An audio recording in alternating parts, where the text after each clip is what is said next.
Over or under? That's the question. Welcome to the Voice of College Football. Please like the video, share the videos out on social media, because if you enjoy the content, others will as well, and subscribe. If you are checking us out for the first time, take a look at the videos. Let us know what you think. Best discussion, debate, and analysis. That's the aim. That's the goal. That's the mission.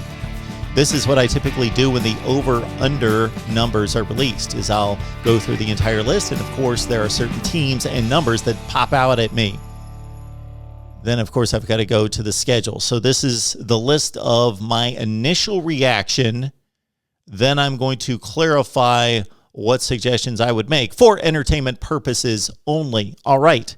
Illinois jumped off the page at 3 for the clear reason that any team in the Big Ten is playing 9 conference games, 3 out of conference games, and Illinois never goes out and schedules anybody that's that good. So I thought, my goodness, how bad can they be this season if they win, let's say, 2 games in the Big Ten, go 2-7, even if they go 1-8 in the Big Ten, then they go outside the conference and they never play anyone, and even if they trip up against one of the 3, they're going to get to 3 to 4 wins.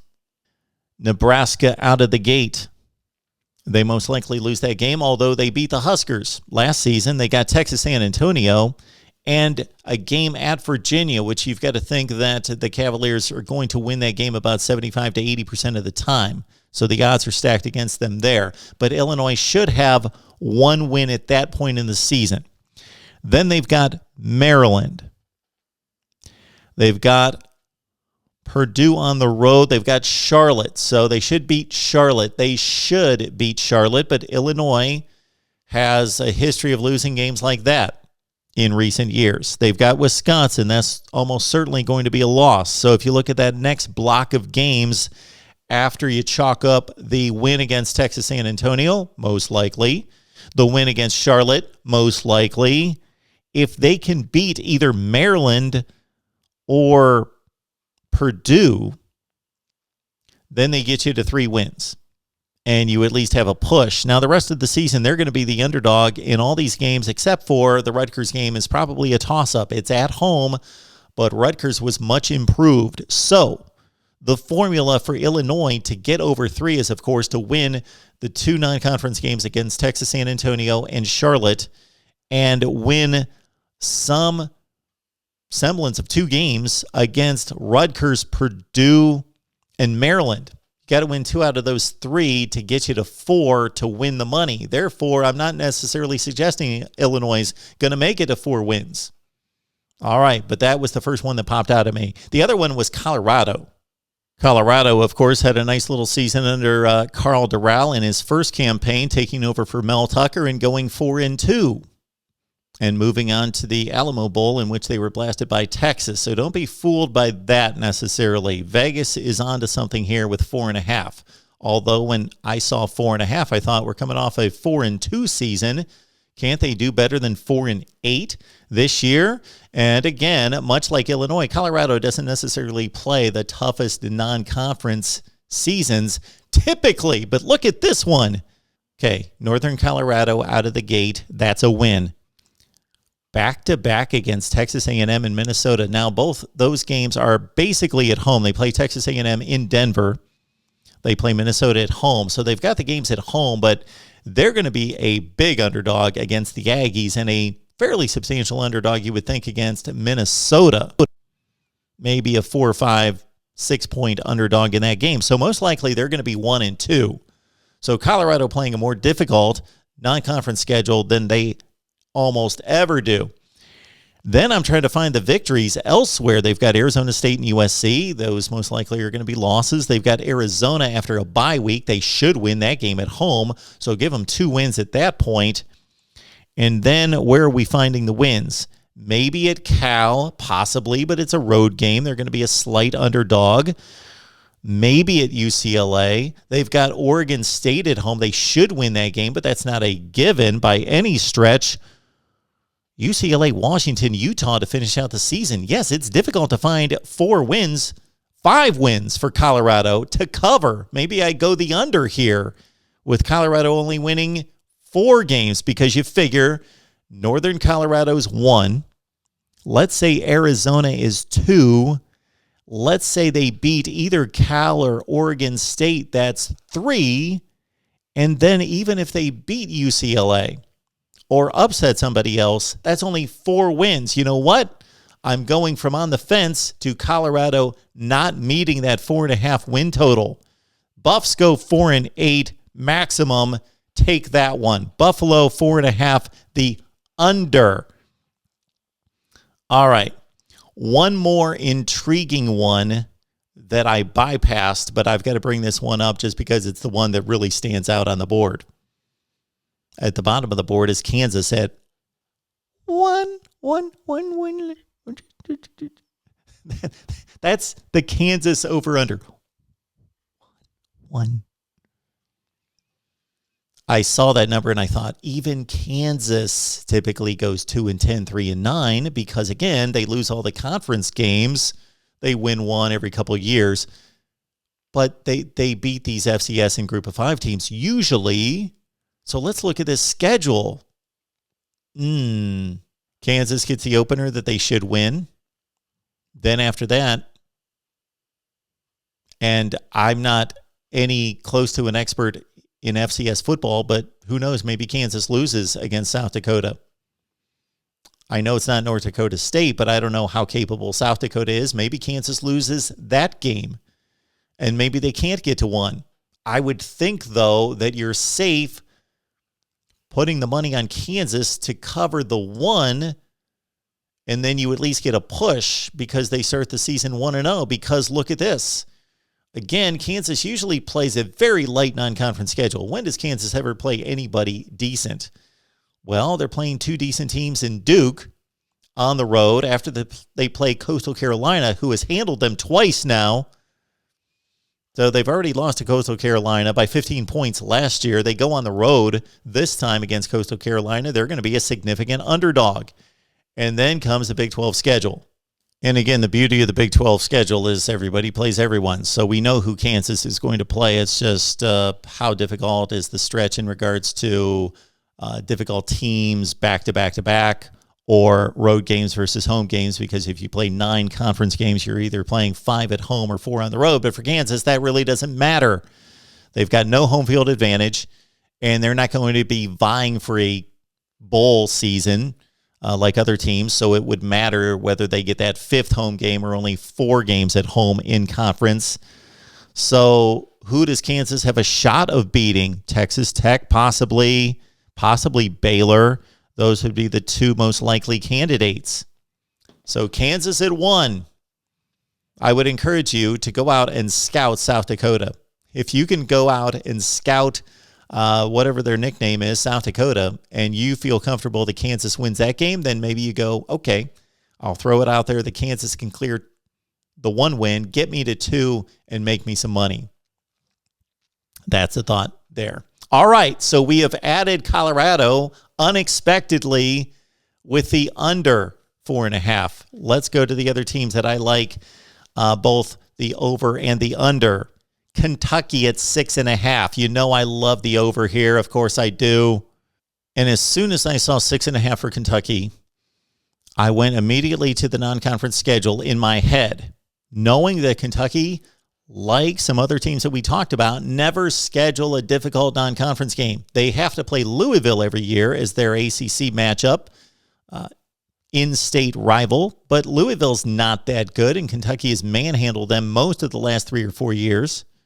So that's probably still a 60 to 65% certainty that they win that game. So that should be a win, although it's not anything close to guaranteed. But the other non-conference games are Louisiana Monroe, game number 1, game number 3 against Chattanooga. And they also play late in the season New Mexico State. Kentucky should go 4-0 non-conference. 4-0, 3-1 at worst. So if they go 3-1 non-conference, they've got to go 4-4 in the SEC to get you to 7 wins. But I'm thinking they're most likely going to go 4-0 non-conference, and they only have to go 3-5 in the SEC, and I believe they do that. They've got the automatic win against Vandy. And yes, Vandy will somehow beat somebody at some point. Maybe not this season. Maybe it's going to be a couple years down the road. But Vandy was so awful last season. Kentucky goes to South Carolina. They should win that game.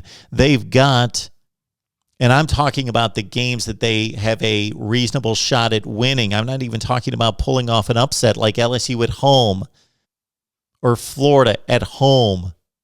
They go to Mississippi State. That's a 50-50 game, probably on the road. I think Kentucky's better, but it's on the road.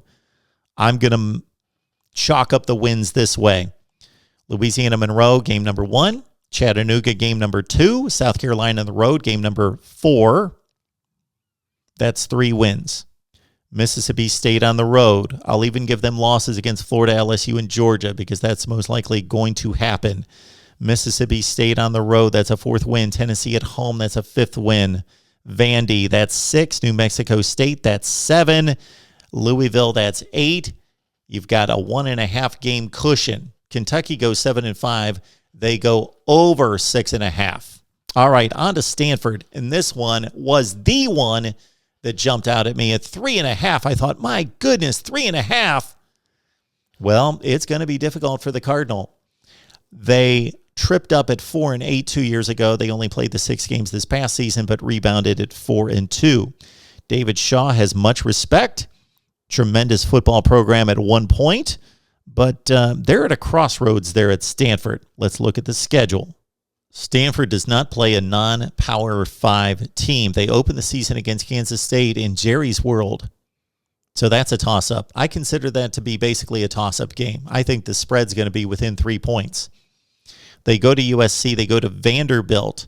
They need to come out of those 3 games. If you're taking the over at 3.5, they need to come out of that 3-game stretch 1-2. UCLA at home, that's a toss-up. Oregon, they should lose that game. Arizona State on the road, they're probably going to lose that game. And if you consider those all to be probable losses, well, let's give them a win at Washington State.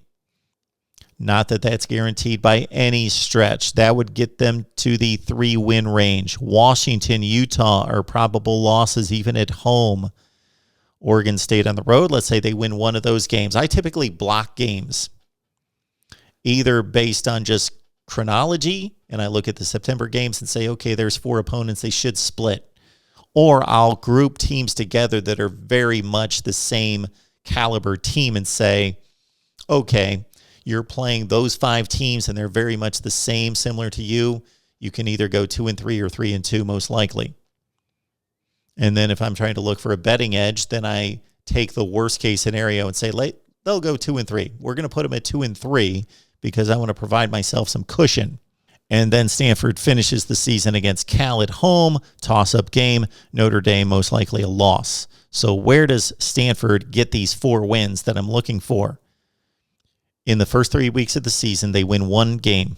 They could win 2, of course. They could win all 3 games, actually, but let's give them 1 win, most likely at Vandy. Then, in that group of games against UCLA, Oregon, Arizona State on the road, and Washington State on the road, let's give them another win. Just 1 win there, most likely at Pullman. 2. Washington, Utah, Oregon State on the road. Well, they got to win 2 of those games. Most likely it's the Oregon State and Cal games. They lose to Notre Dame, and maybe they beat Washington or Utah. I'm thinking that Stanford's going to beat somebody decent. I'm not giving them wins against anybody decent, and I still can get them to 4. So I'm taking Stanford over 3.5. I can't see the Cardinal going 3-9 under David Shaw, although they did go 4-8 2 years ago, but it was 4 wins, not 3. All right, Syracuse at 3, and the Orange went 1-10 last year. Let's see if we can get Syracuse to 4 wins. They open on the road at Ohio and Athens. That's not a guaranteed win. Syracuse has played difficult games under Dino Babers against MAC teams.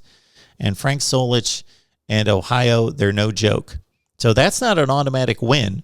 But Syracuse should win the game. They've got Rutgers the next week at home. And Rutgers, based on what we saw in 2020, much improved. Then they've got the University of Albany Of course, that's a tremendous rivalry. Syracuse and Albany.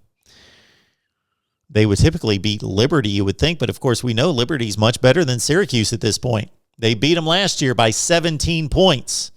And Liberty they beat Virginia Tech. They also took NC State to the wire. So look at those first 4 games. Let's give Syracuse a 2-2 record.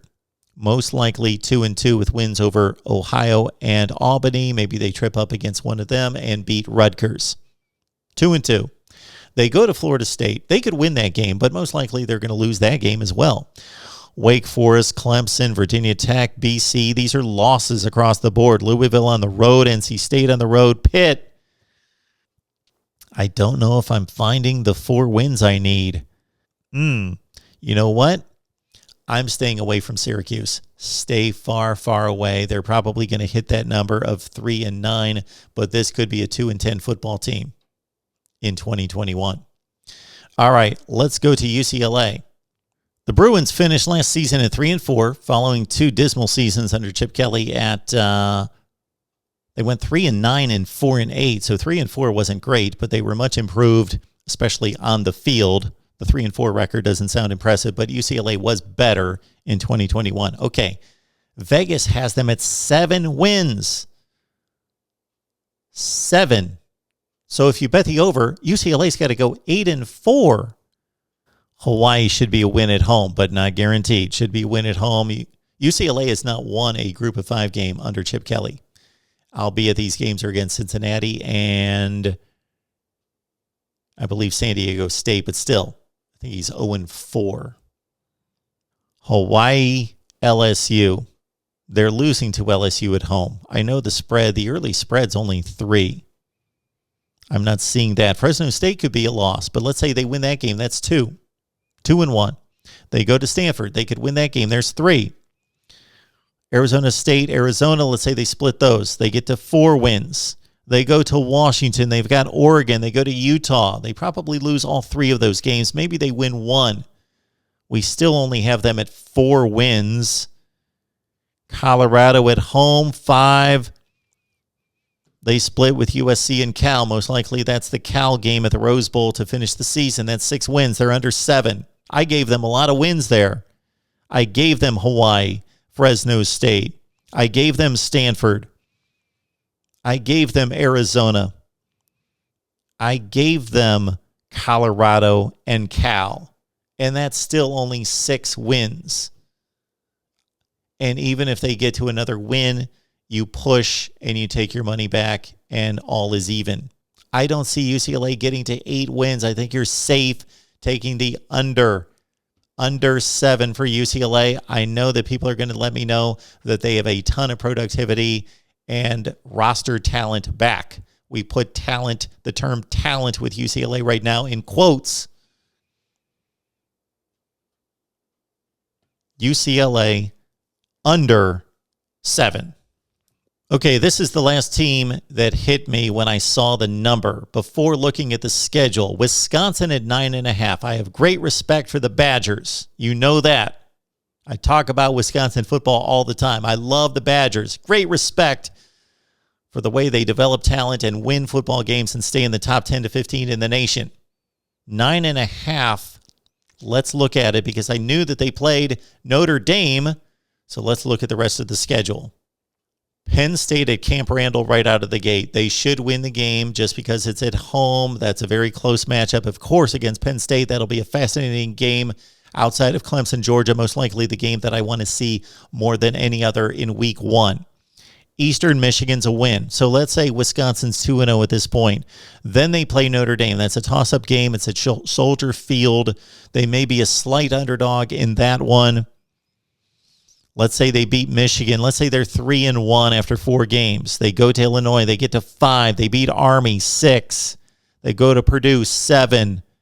They're going to lose a game in here somewhere. Is it Iowa? That's at home. They beat Rutgers. That's 8. Northwestern 9. Nebraska, Minnesota. Maybe they do get to 10. I'm seeing where possibly they lose to Notre Dame, to either Iowa, Michigan, or Penn State. I initially liked the under the 9.5. I'm going to call this one off. This is our final result on this one. Even though that piqued my interest, we're going to hold back on Illinois, Wisconsin, Syracuse, and Kansas. Here's your final play. I usually like to go with an odd number of teams because I like the break-even portion of this. Because in this situation with only 4 plays, you got to go 3 and 1, but here they are. Maybe you can find some other ones, and please leave them down in the comments section below. Kentucky over 6.5. Stanford over 3.5. UCLA under 7. Colorado under 4.5. There's your over-unders. It's a whole lot of fun. Let's talk it up right here at the Voice of College Football. We will see you next time. Like the video before you leave us. And, of course, subscribe and share these videos.